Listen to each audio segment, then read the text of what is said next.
Hi.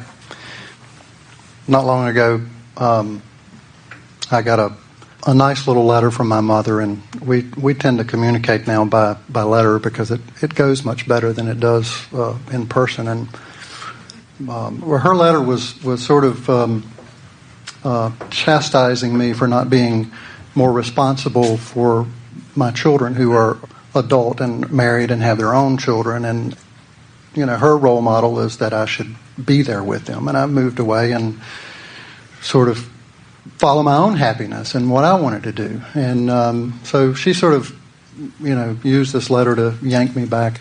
I mean, what could make you feel worse than to think that your mother doesn't love you? It's like, or that she disapproves of you. Right, in other words, right. She activated some very old ideas. Exactly. Yes. So for a while there, I sort of became this person who was this, son whose mother didn't love him anymore, and who, was like, I was just kind of projecting these images, and I sort of, stayed in that for a while. And one day my wife said, if a lightning bolt hit right now, it would snap you out of it just like that. It would change your perspective so quickly. Or if we start laughing about something, you can literally feel the relief, the letting go of that perspective. And that's really what I'm wanting to talk about, is how we do lose ourselves and we feel bad about ourselves. And as soon as we kind of get back to who we really are, then we can feel it. But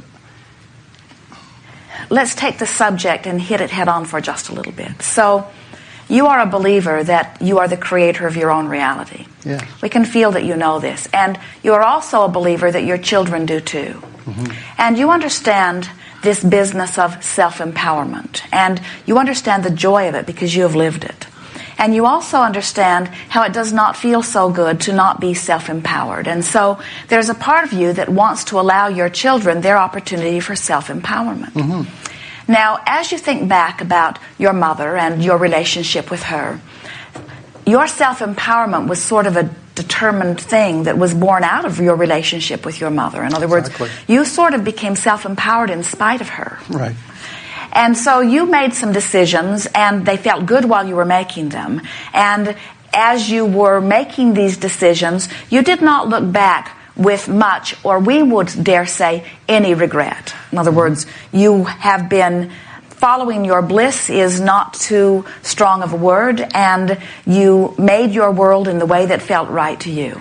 Now, someone else who has lived with you and known you and loved you and always will, which is your mother, will never be able to understand your perspective. Her life, her world, the way she's approached things, you would never, if you had 100 years and you started now to convey and converse with her, you would never be able to make her understand your point of view. It is not a possible thing.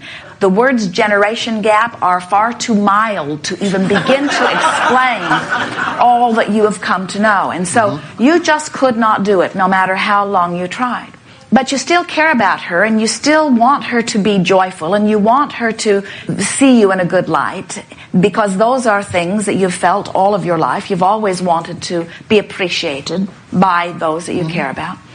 So as your mother, living her world and coming to her conclusions about the condition of the lives of your children who she cares about and their children who she cares about, in her inability to figure out what to do, she took a path of least resistance that actually felt better to her. It felt much better to her to be mad at you about this than to worry about them. It was actually a path of lesser resistance for her to put it all on your plate than it was to let them be responsible, because you've always been the responsible one. You look like the one who could carry it more easily. In other words, while these are very nice people, she does not see them as responsible as she sees you. So when she sees things not going well, when the crevasse between what she would like for them and what they're actually living seems to be separated, the only relief that she knew to find was to lay it at your doorstep. And believe it or not, she did get some relief from that. As we were saying earlier,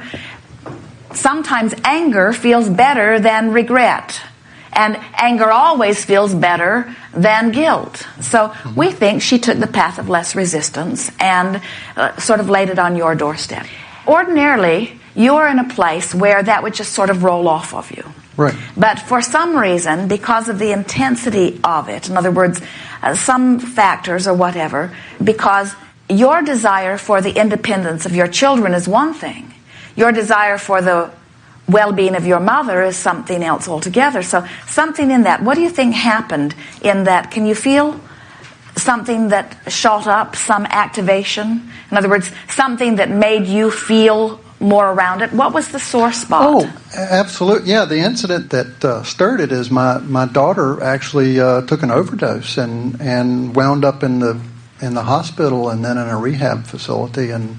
And so what I was feeling preceding this letter is my own guilt about, I was activating that. It's like, well, I should be there, so it was almost like opening the door for my mother to say the same thing, I guess. And so, which is why it made it feel so bad, because I was already having those feelings myself. But here's the thing that we're wanting to give to you, because we notice with so many of you who have become true practicing deliberate creators, that when you find yourself not able to keep your balance for whatever reason, then you beat up on yourself even more for not keeping your balance.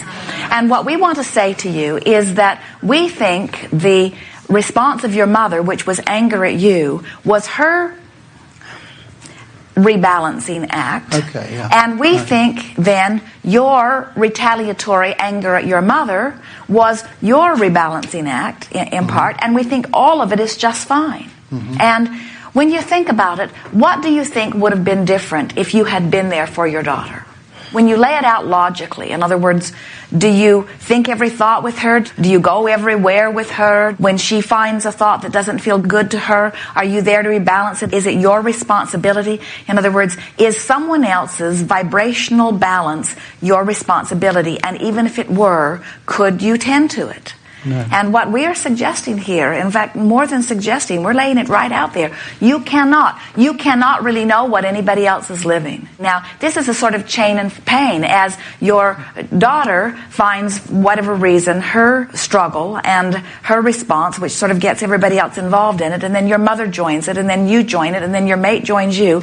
In other words, it is quite a chain of pain. And somewhere along there, you have to stop and say, well, I'm not really going to take responsibility for this, and I'm going to find some thoughts that feel better to me. And so what kinds of thoughts did you begin to find that felt better to you? Or have you gotten there yet? Oh, yeah. I was able to reply to her and from a loving place. And so actually a friend of mine said, I was telling her the story, and she just said to me, you have to bless her. You have to bless your mother. And it sort of snapped the spell. Well, certainly you have to bless your mother, but here's the thing.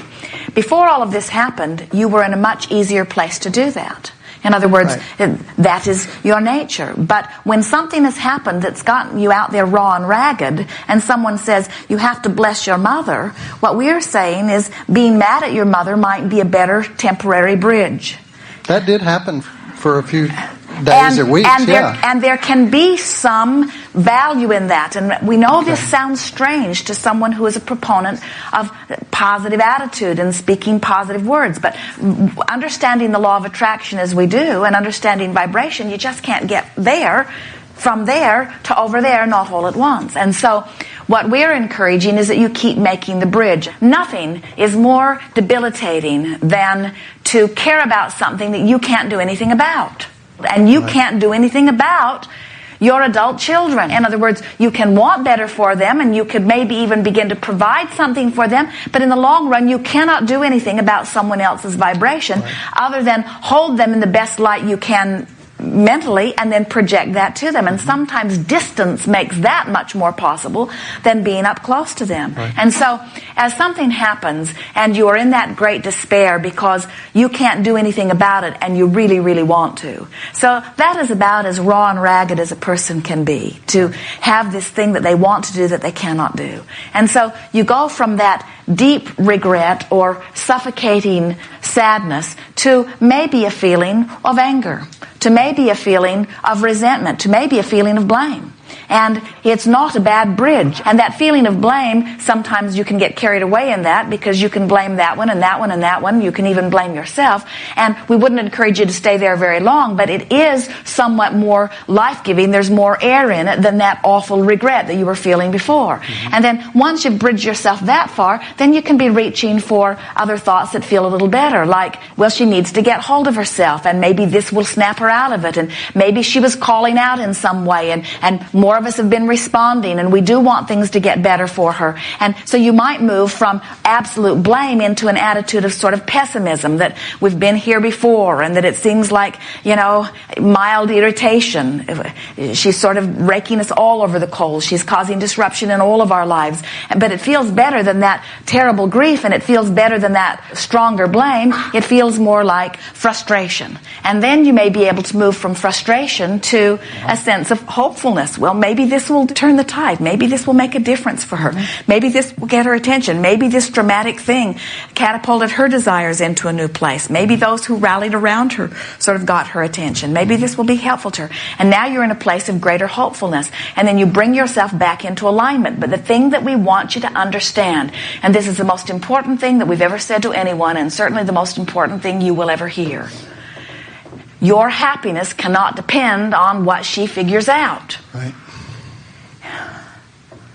And your mother's happiness cannot depend on what she figures out. In other words, you've got to let go of that. And so you just do the best you can by bridging from grief into regret, into anger, into frustration, into hopefulness, into feeling better. And then you regain your balance and you come back into your own life. And what she does is what she does.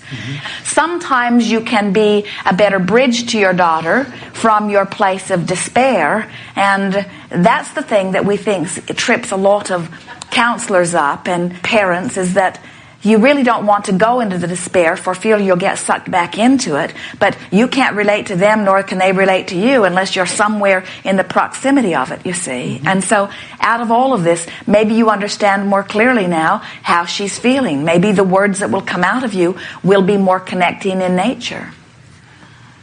Yeah, I have a much easier time connecting with her than I do with the other adults that tend to look at being responsible, or but I know that even at the distance and that I have from her, that I can be an influence to her that other people can't. Yes. And that's what I have to hold on to. Well, you are able to maintain your balance, but there's something even more important than that.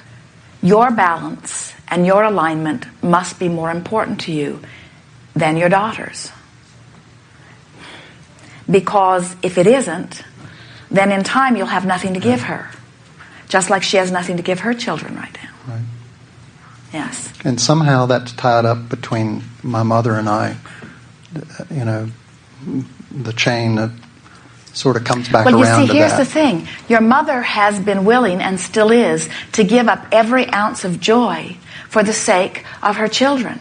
In other words, your mother, the pain doesn't bother your mother like it bothers you.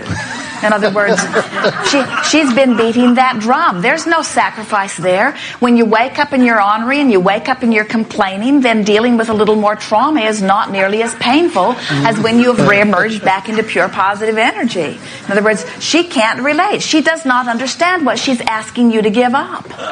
In other words, to her, it's giving nothing up. To you, it's giving up life. Right, it is. She doesn't get that, you see, and nor will she. She's not going to hear that from you. Not till she's dead.